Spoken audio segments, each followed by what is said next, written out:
This is Monica Migliorino Miller, Director of Citizens for a Pro-Life Society and author of Abandoned, The Untold Story of the Abortion Wars. On May 13, 2017, 10 members of a pro-life group, Operation Save America, conducted a rescue at a Louisville, Kentucky abortion center. They characterized their activity as biblically based, an act of interposition on behalf of their brothers and sisters, namely the unborn, who were about to be put to death. The rescuers blocked the doors to the abortion center. They have been charged with the Freedom of Access to Clinic Entrances Act, a federal law passed by Congress in 1994. This law, among other reasons, contributed to the ending of what had been for decades a vibrant and effective pro-life rescue movement. The term rescue of the unborn comes from Scripture, Proverbs 24:11. Rescue those being dragged to death, and from those tottering to execution withdraw not.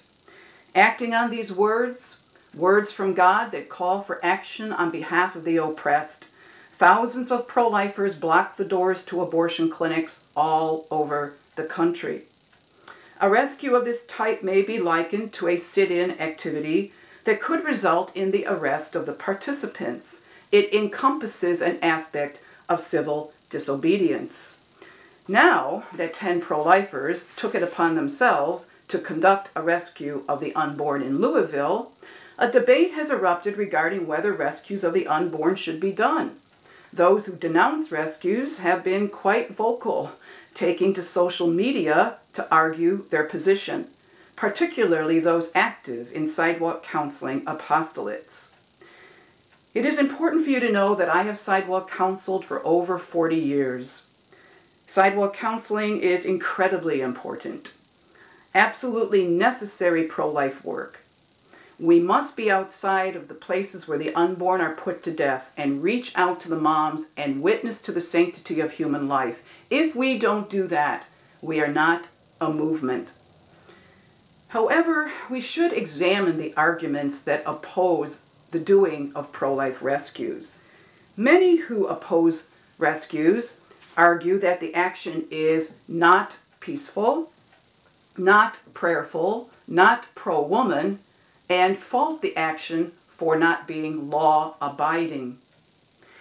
To characterize rescues as not peaceful is based on a most narrow, restricted idea of what constitutes true peace. Those who, in a non-violent manner, stand or sit in front of the door to a killing center, they are the true advocates of peace, keeping in mind the necessity to always behave in a loving and prayerful manner. Yes, they are disrupting the clinic in the sense that they are disrupting the killing of the unborn, but that doesn't mean that their action is not peaceful. The disruption of an injustice, the prevention of an act of aggression against the weak and the vulnerable, these are acts of peace.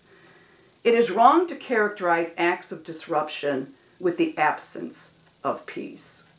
The critics of the pro-life rescue wish to wrap themselves exclusively in the mantle of peace and superficially characterize any sort of confrontational action as lacking peace when this is quite false. Critics of rescue say that the rescuers are not pro-woman. In other words, blocking doors to the clinic or chaining oneself to abortion equipment are actions that fail, quote, fail to genuinely win the heart of a woman considering abortion, leading to less lives saved, unquote.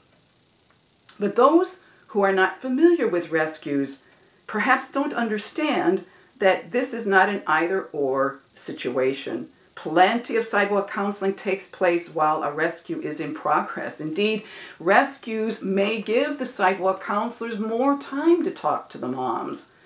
Sidewalk counseling should take place while a rescue is in progress. Moreover, perhaps it's time that we started to think about other kinds of rescues and not simply limit ourselves to the more common activity of blocking clinic entrances, which will most likely result in rescuers being charged with the FACE law. A rescue can be done without blocking anything and yet be a more direct defense on behalf of the unborn. Rescuers could simply, in small groups of 3 to 6 people, quietly enter the abortion clinic waiting rooms and talk to the moms, offer them literature, offer them all the help that they would need, educate them on the humanity of their babies. If any woman opts to leave, then 1 or 2 of the rescuers would go with her. The other rescuers will then remain with the unborn, those who will still go off to their deaths. But they will not leave these children, but instead stay with them. They will have to be removed by the police. Saint Mother Teresa saw her mission as going into the dark holes of the poor. These rescuers would do exactly that. Enter the darkest holes, indeed the darkest holes of the poor, where the unborn are executed in acts of the most despicable violence and abandonment. They will be a light to the mothers waiting in those waiting rooms and witness to the sanctity of life. Talk about being pro-woman. Here is what the critics of rescues fail to appreciate. At least 95% of the mothers entering an abortion facility will not respond to the reaching out of the sidewalk counselors. Those moms will enter the death centers and kill their children. Should charity then end for those innocent unborn about to be executed? Do our acts of defense for the innocent unborn stop at the doorway of the killing center? Do we not offer, even then, an act of defense? Why is it that we should just stop our acts of defense simply because laws forbid us to defend the unborn? Laws, frankly, that are designed to facilitate the killing at abortion clinics. Should we do nothing more for these babies once their mothers still intend to abort them?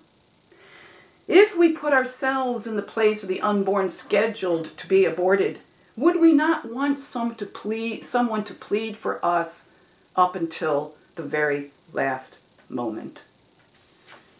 The rescuer is performing an act of love, an act of charity on behalf of that abandoned child.